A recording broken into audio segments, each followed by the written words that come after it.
Conservation of momentum, ये आपकी application है थर्ड लॉ। क्या है? Application of third law.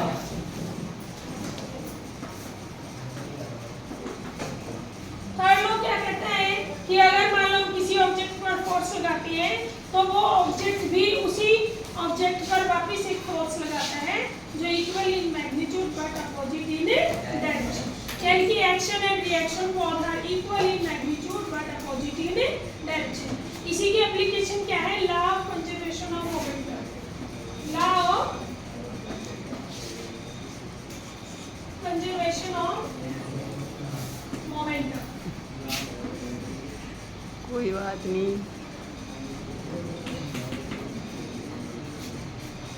ये लोग क्या कहते हैं कि मान लो टू बॉल्स हैं, ये बॉल ए है, ये बॉल क्या है? बी। ए बॉल मूव कर रही है, इनिशियल वेलोसिटी है उसकी UA, और बी बॉल मूव कर रही है जिसकी इनिशियल वेलोसिटी है UB। Both ball are moving in the same path in a straight line. दोनों सेम डायरेक्शन में चल रही है, सेम पाथ में स्ट्रेट लाइन। बट UA की वेलोसिटी UB से क्या है? ज्यादा। क्या है? ज्यादा। तो क्या होगा? एक पॉइंट पर जाके दोनों क्या करेंगी? कोलाइड टू ईच अदर, एक दूसरे से टकराएंगे। ए और बी के अंदर क्या होगा? कोलिजन। क्या होगा? कोलिजन। तो ए क्या है? बी के ऊपर फोर्स लगाएगी और बी किस पर फोर्स लगाएगी? ए पर, according to third law of motion. तो ए जो बी पर फोर्स लगाएगी उसको हम लिखेंगे FAB। क्या लिखेंगे? FAB। और बी जो ए पर फोर्स लगाएगी उसको लिखेंगे FBA। FBA। उसके बाद फिर दोनों एक दूसरे से टकराएंगी और फिर क्या हो जाएंगी? अलग अलग। ये ए है, ये क्या है? बी। मान लो ए की वेलोसिटी चेंज होगी VA और बी की भी वेलोसिटी क्या होगी? VB। दोबारा देखो, दो बॉल थी, both are moving in the same straight line, same path. UA, A की इनिशियल वेलोसिटी क्या है? UA, बी की इनिशियल वेलोसिटी क्या है? UB। ए की स्पीड बी से ज्यादा है, इसलिए दोनों में क्या होगी? टक्कर, कोलिजन हो गया। तो इसका मतलब ए ने बी पर फोर्स लगाया, बी ने ए पर फोर्स लगाया। तो ए ने बी पर जो फोर्स लगाया उसको हम क्या बोलेंगे? FAB। और बी जो ए पर फोर्स लगाएगी उसको हम क्या बोलेंगे? FBA। उसके बाद दोनों अलग हो जाएंगी। टक्कर लगने से, कोलिजन होने से दोनों की वेलोसिटी क्या होगी? चेंज। अब ए मूव कर रही है with the velocity of VA और बी मूव कर रही है with the velocity of VB। हमने सेकंड लॉ ऑफ मोमेंटम पढ़ा था, second law of Newton.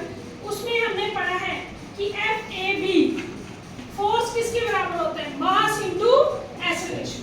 Mass acceleration क्या होगी? VA minus UA, final velocity minus initial velocity divide by क्या हो जाएगा आपका? Time T। FAB के लिए FAB।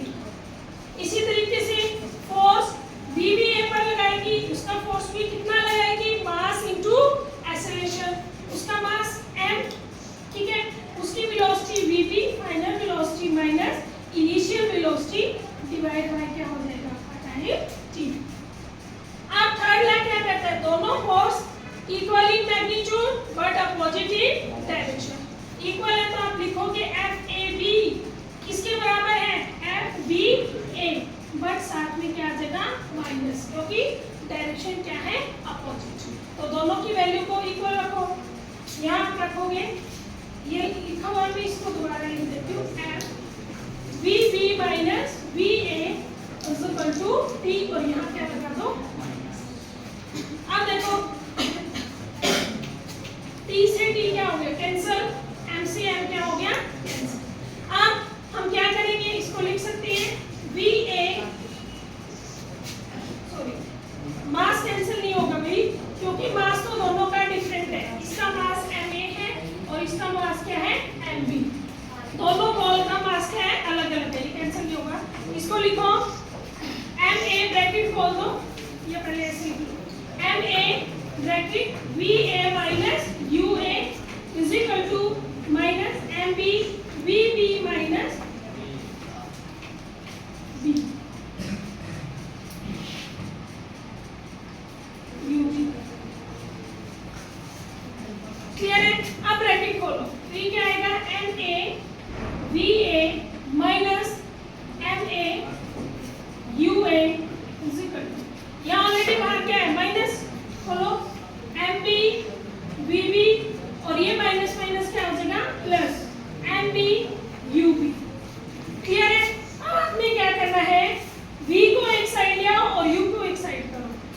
यानी कि इसको इधर ले आओ और u को इधर ले जाओ, ये माइनस का इधर आएगा प्लस और प्लस का उधर, ये भी माइनस का उधर जाएगा प्लस। तो MA VA plus MB VB is equal to MA UA plus MB U। यानी कि आपकी इनिशियल वेलोसिटी और फाइनल वेलोसिटी दोनों की इनिशियल मोमेंटम और आफ्टर कॉलिजन मोमेंटम क्या होगी, इक्वल। इसको हम ऐसे भी लिख सकते हैं MA UA plus MB UB is equal to, अब लिख लो MA VA plus MB VB। और MA UA क्या आपकी मोमेंटम, क्या है मोमेंटम। तो ये ला क्या कहता है, द कंजर्वेशन ऑफ मोमेंटम का मतलब क्या है, तो momentum of the object before collision always equal to momentum of object after collision. यानी कि उसकी मोमेंटम क्या रहेगी, कंजर्व रहेगी, कांस्टेंट रहेगी, चेंज नहीं होगी। ये है आपका third law of conservation of momentum. ये किसकी एप्लीकेशन है, थर्ड लॉ ऑफ मोशन, इसकी है थर्ड लॉ ऑफ मोशन। अब इसमें आप कुछ क्वेश्चन करेंगे तभी आपको समझ आएगा। ये ओके क्लियर? क्या MA UA plus MB UB is equal to MA MB VA MA VA plus MB VB। ये आपका law of conservation of moment. Clear? अब कुछ क्वेश्चन देखते हैं इसके ऊपर।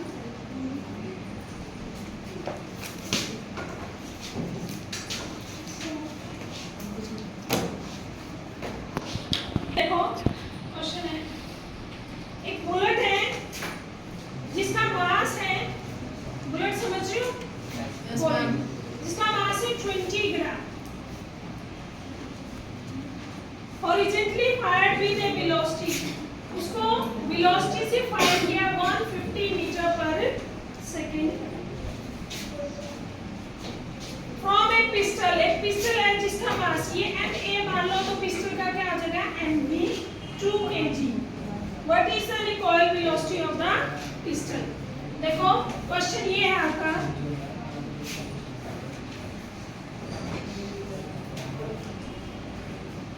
ये आपकी क्या है गन और ये क्या आपकी बुलेट।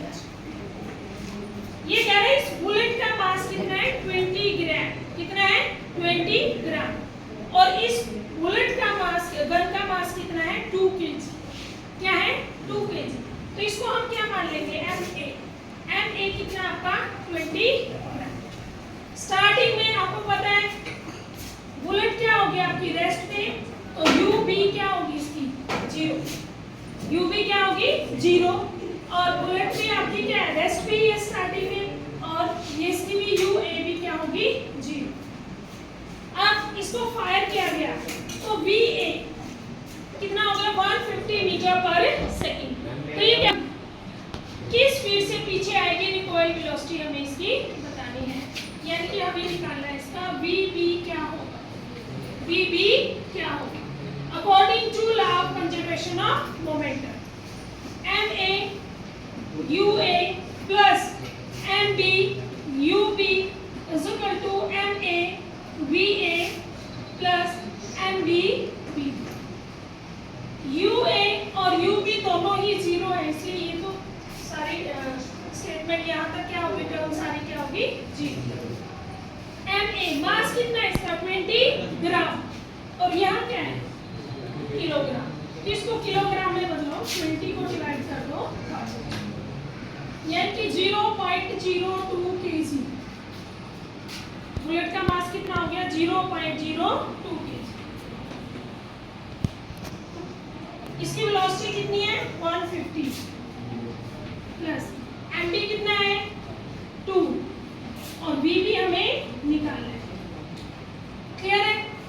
अब इसको इससे मल्टीप्लाई करो 150 को इससे 0 15 2 30 2 के बाद 10 3.5 3.00 और ये कितना आ गया 2VB।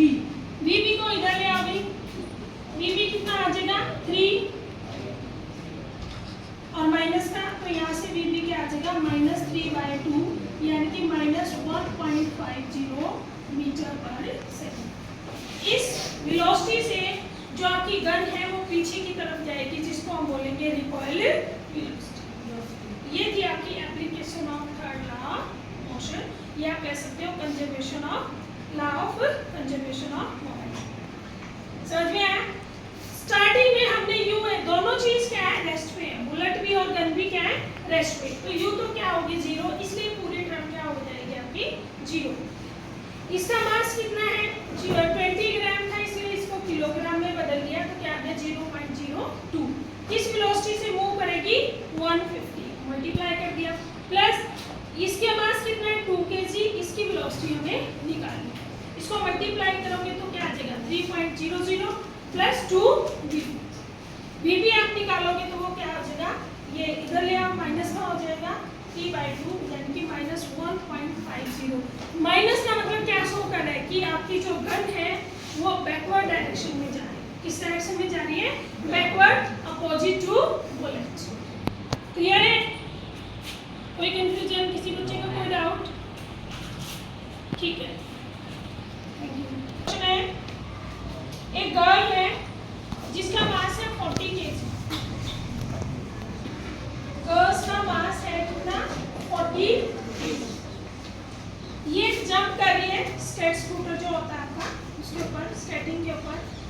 उस स्केटिंग का मास है 3 kg।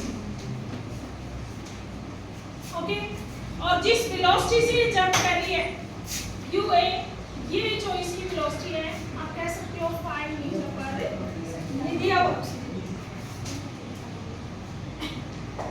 अब ये कह रही है जैसे ये उस पर जंप करेगी तो कार्ट भी आके मूव करेगा, स्केटिंग कार्ट, तो उसकी वेलोसिटी कितनी होगी, उसकी वेलोसिटी क्या होगी, ये हमने निकाला है।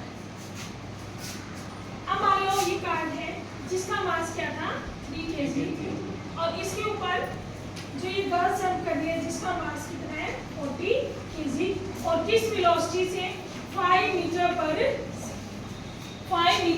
पर सेकंड। ठीक है, तो law of conservation of momentum before collision क्या होगी इसकी, ma कितना भी आपका 40, किस वेलोसिटी से कर रही है 5, प्लस mb मास कितना है आपका 3, और ये क्या है रेस्ट। अब इस ऑब्जेक्ट का मास कितना हो गया 43, देखो 40 गर्ल्स का है 30 का, तो टोटल मास कितना हो गया 40 प्लस 3, और 21 वेलोसिटी से मूव करेगा, मान लो हमें वो निकालनी है, उसको क्या रख दिया v। क्लियर है? ये कितना हो गया 200, कितना हो गया 200, ये क्या बन गया 0, और ये हो गया 43 इंटू v। अब 200 is equal to 43v। v की वैल्यू कैसे निकालोगे, 43 क्या आ जाएगा डिवाइड में 200 divide by 43 is equal to v। अब इसको जब हम डिवाइड करेंगे 4 5 जा 20, 5 पे ज्यादा हो जाएगा तो 4 4 जा 16, ये लगभग v की वैल्यू क्या आएगी 4 आगे बचेगा 40, फिर 4.4 मीटर पर सेकंड, लगभग इतनी वैल्यू आती है इसकी कार्ट की। जब लड़की उस पर जंप करेगी तो वो इस वेलोसिटी से मूव करेगी। क्लियर है? ये थी आपकी application of third law of motion. Clear है? कोई कंफ्यूजन? दोबारा देख लो, गर्ल का मास कितना था 40 kg, वो जब जंप कर रही है किस वेलोसिटी से 5 मीटर पर सेकंड, तो उसकी मोमेंटम क्या होगी मास इनटू वेलोसिटी mv, तो 40 इंटू 5। अब ये ऑब्जेक्ट तो क्या है स्टार्टिंग में रेस्ट पे है, तो इसकी इनिशियल वेलोसिटी क्या होगी 0, तो 3 into 0। After collision total mass कितना हो गया 40 गर्ल्स का था 3 स्केट का, 40 प्लस 3, और किस वेलोसिटी से मूव करेगा हमने क्या मान लिया v, क्या मान लिया v। अब ये क्या हो गया आपका 0, और ये कितना बन गया 200, 43 से डिवाइड कर दो तो आ जाएगी 4.4 मीटर पर क्लियर है। तो आज के लिए आपने इतना ही करना है। Newton third law of conservation of momentum और उसकी एप्लीकेशन और उसके बेस्ड